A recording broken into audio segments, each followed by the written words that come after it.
Assalamualaikum warahmatullahi wabarakatuh. Alhamdulillahirrabbilalamin. Kita dapat melanjutkan perkuliahan dengan sistem daring. Pada pertemuan kali ini saya akan memberikan penjelasan mengenai materi yang akan kita bahas pada pertemuan yang kedua. Jadi pertemuan yang kedua ini kita masih akan membahas mengenai materi yang ada hubungannya dengan pertemuan yang pertama kemarin. Jadi pertemuan yang pertama kemarin kalian sudah membahas atau kalian sudah mengerjakan tugas yang membahas mengenai Permendikbud nomor 20 maupun Permendikbud nomor 22, yaitu tentang SKL, standar kompetensi lulusan, maupun mengenai standar proses, yaitu Permen nomor 22. Hari ini kita akan lebih memperdalam lagi bahasan tentang Permendikbud tersebut, tetapi kita akan lebih membahasnya untuk membuat sebuah analisis dokumen antara standar kompetensi lulusan, kompetensi inti, dan kompetensi dasar. Seperti yang sudah kalian kerjakan pada pertemuan minggu lalu, kalian sudah membaca paling tidak mengenai Permendikbud nomor 20, yaitu tentang SKL. Kalau kita bahas sedikit, SKL itu merupakan suatu kualifikasi kemampuan lulusan yang mencakup sikap, pengetahuan, maupun keterampilan. Selain itu, SKL juga digunakan sebagai acuan utama pengembangan standar-standar yang lain, meliputi standar isi, standar proses, standar penilaian pendidikan, standar pendidik dan tenaga kependidikan, sampai tentang standar pembiayaan. Nah, hari ini kita akan mencoba untuk menjabarkan SKL-SKL tersebut menjadi sebuah kompetensi inti, kompetensi dasar, dan akhirnya nanti akan kita jabarkan menjadi sebuah bentukan materi pembelajaran, nilai-nilai sikap atau karakter, maupun kegiatan pembelajaran yang sesuai dengan kompetensi dasar maupun materi pembelajarannya. Kalau kita runut dari dari atas ya, apakah yang disebut dengan istilahnya SKL? SKL itu sendiri kalian sudah tahu, kompetensi inti. Kalau kompetensi inti itu merupakan sebuah kompetensi yang merupakan terjemahan atau operasionalisasi dari SKL dalam bentuk kualitas yang harus dimiliki oleh setiap peserta didik untuk menyelesaikan pendidikan pada satuan pendidikan tertentu atau jenjang pendidikan tertentu, gitu ya. Jadi kalau SKL itu adalah kompetensi lulusan pada tiap jenjang pendidikan. Jadi misalnya kalau SD itu SKL-nya sendiri, baik itu SD kelas 1, kelas 2, kelas 3, kelas 4, kelas 5 maupun kelas 6 itu ada SKL-nya, dan SKL-nya pasti sama kalau pada tiap jenjang pendidikan, gitu ya. SMP pun sama ataupun SMA pun sama. Sedikit kita lihat mengenai SKL kalau pada pertemuan minggu lalu. Ini ya SKL, yaitu Permendikbud nomor 20 tahun 2016. Kalau langsung saja itu kalian sudah membaca ya yang awal-awal. Sekarang kita coba melihat SKL-nya ya ini. Nah, SKL itu nantinya akan dibatasi atau akan sama pada tiap jenjangnya, yaitu SD maupun SMP maupun SMA. Dan SKL nantinya akan dibagi menjadi 3 dimensi utama, yaitu sikap, terus pengetahuan, terus yang terakhir itu adalah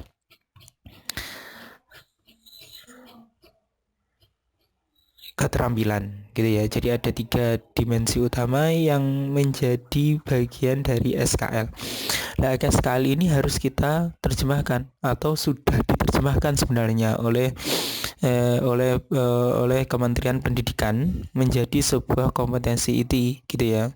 Kompetensi inti itu kalau kalian sudah tahu sebelumnya, memang kompetensi itu terdapat 4 bagian dari kompetensi inti, yaitu kompetensi inti yang pertama yaitu adalah sikap religius, kemudian sikap sosial, kemudian ada juga kompetensi inti yang ketiga yaitu pengetahuan, dan kompetensi inti yang keempat itu adalah penerapan pengetahuan ataupun keterampilan.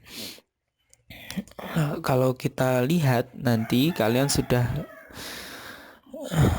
saya bagi menjadi beberapa kelompok untuk mengerjakan tugas ini gitu ya. Jadi pada tugas ini nanti kalian akan menganalisis dokumen SKL, KI maupun KD gitu ya. Apa sebenarnya tujuan dari analisis ini? Jadi seperti yang sudah saya tuliskan di sini ya. Tujuannya itu adalah untuk menguraikan antara keterkaitan SKL, KI, KD atas berbagai bagian di dalamnya dan menelaah bagian itu sendiri serta hubungan antara bagian untuk memperoleh berbagai informasi pedagogis yang berguna untuk membuat perencanaan pembelajaran yang benar. Jadi sebenarnya sebelum kita membuat sebuah RPP ataupun apa itu perangkat pembelajaran yang utuh, sebenarnya kita harus menganalisis sebenarnya apa maunya dari bunyi SKL yang seperti itu, bunyi KD yang seperti itu, ataupun bunyi KI yang seperti itu apa maunya, gitu ya. Nah, maunya itu kita analisis pada sebuah ini, analisis SKL, KI maupun KD, gitu ya. Oke. Jadi tujuannya itu tadi, yaitu digunakan analisis SKL ini tujuannya adalah untuk menelaah gitu ya, menelaah antara SKL, KI maupun KD gitu ya.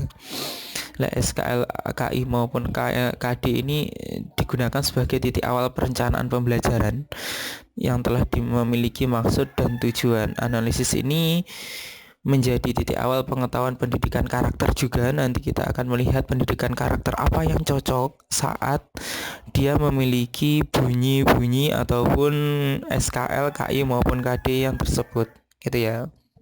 Itu adalah gambaran umum pembelajaran kita ataupun materi pada pertemuan kedua ini, yaitu analisis SKL, KI maupun KD gitu ya. Oke, kalau kita lihat pada latihannya, jadi nanti di akhir pertemuan ini kalian akan mengerjakan tugas yang berhubungan dengan analisis dokumen SKL, KI maupun KD ini gitu ya.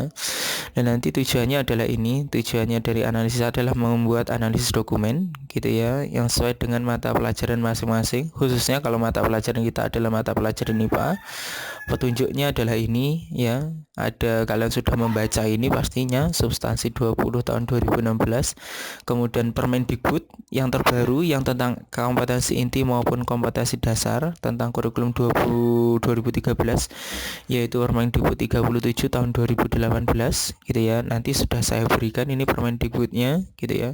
Kemudian saya juga akan memberikan contoh format analisis dokumen SKL, KI maupun KD gitu ya. Oke. Untuk contoh formatnya, kalian akan mengerjakan analisis dokumen SKL, KI maupun KD ini pada lembar kerja. Saya sudah memberikan atau membuat sebuah lembar kerja analisis. Jadi nanti silahkan nanti di-download di e-learning mengenai lembar kerja analisis SKL, KI maupun KD-nya. Tulis namanya, tulis kelasnya berapa, semesternya berapa. Lah untuk ini setiap kelas sudah saya bagi, setiap mahasiswa nanti akan mendapatkan KI maupun KD ya, khususnya KD yang berbeda. Jadi KD yang berbeda antara satu anak atau satu mahasiswa dengan mahasiswa yang lainnya. Misalnya untuk ini kelas IPA A, nanti sudah ada nama mahasiswanya, sudah ada KD-nya itu apa gitu ya. Kemudian untuk IPA B pun seperti itu, IPA C pun seperti itu, IPA D pun nanti juga akan seperti itu. Jadi nanti silahkan di-download, terus nanti mengerjakan KD sesuai dengan bagiannya gitu ya. Nah untuk KI-nya nanti kalian bisa melihat di Permendikbud nomor 21 ya. Jadi nanti KI-nya silahkan nanti dilihat di Permendikbud nomor 21 tahun 2016. Di situ sudah dituliskan KI-nya apa saja gitu ya. Dan nanti kerjaannya atau yang harus kalian kerjakan adalah seperti ini. Nanti tulis standar kompetensi lulusan yang SKL pengetahuan maupun SKL keterampilan. Kalian bisa mengcopy paste SKL pengetahuan maupun keterampilan ini dari Permendikbud yang nomor 20 tadi, yang ini gitu ya. Ini untuk Permendikbudnya ini. Jadi nanti kalau kalian SMP pasti nanti SKL-nya akan sama dimensi pengetahuannya. Jadi nanti silahkan ini di copy paste di bagian yang tadi, di bagian yang ini ya, di bagian yang ini silakan di copy paste gitu ya. Kemudian KI-nya silakan dicari di Permendikbud nomor 21 tahun 2016. Terus KD-nya nanti kita bagi, karena ini KD-nya adalah pengetahuan ya, skala pengetahuan, berarti KD-nya adalah pengetahuan, dan nanti kalian bisa copy paste di lembar yang sudah saya bagikan tadi. Berarti ini KD 3 yang kalian copy paste di bagian yang lembar kerja yang ini, yaitu di KD ketiga, yaitu KD tentang pengetahuan gitu ya. Nah, bagaimana dengan KI 1, KI 2 maupun KD 1 maupun KD 2? Jadi yang tentang sikap itu nanti kita nggak akan mengulik secara lebih mendalam mengenai sikap gitu ya, karena pada kegiatan pembelajaran IPA, KD yang berhubungan dengan sikap itu dibelajarkan secara tidak langsung. Artinya KD 1 maupun KD 2 itu dibelajarkan secara indirect teaching. Indirect teaching itu artinya KD 1 sama KD 2 itu tidak perlu kita analisis secara lebih mendalam, tetapi cukup kita tahu KD 1 sama KD 2 itu maksudnya adalah sikap-sikap yang harus dimiliki secara umum itu bisa kita dapatkan dari guru yang berhubungan langsung dengan KD sikap, yaitu guru pendidikan agama dan budi pekerti ataupun guru PKN. Jadi nanti di setiap sekolah itu nanti guru-guru tersebut akan menganalisis KD-KD apa saja yang dibutuhkan ataupun sikap-sikap apa saja yang dibutuhkan dimunculkan dari KD 1 maupun KD 2 dari kompetensi dasar yang berhubungan dengan sikap gitu ya. Jadi kita akan hanya membahas mengenai KD maupun KI 3, KD maupun KI yang keempat. Kalau yang ke 1, 2 tidak kita analisis secara lebih mendalam. Alasannya itu tadi, karena dibelajarkannya kalau untuk mata pelajaran umum itu dibelajarkan secara indirect teaching, dan itunya nanti akan menjadi bagian utama atau menjadi tugas utama dari dua guru itu tadi, yaitu guru pendidikan agama dan budi pekerti maupun guru PKN gitu ya. Jadi setelah kalian tuliskan ini semua, jadi 3 kolom ini nanti kalian bisa copy paste dari Permendikbud yang sudah ada. Kemudian materi pembelajarannya, nah dari sini kalian sudah mulai menganalisis apa saja materi pembelajaran nantinya yang sesuai atau yang akan bisa kalian belajarkan untuk mencapai kompetensi dasar. Jadi kalau kompetensi dasar itu bunyinya nanti seperti apa, nanti kira-kira materi pembelajarannya seperti apa gitu ya. Jadi kalau KI-nya nanti bunyinya seperti ini, oh nanti di dalamnya situ ada materi-materinya seperti ini lah, nanti kalian uraikan, kalian tuliskan pada materi pembelajarannya yang ini gitu ya.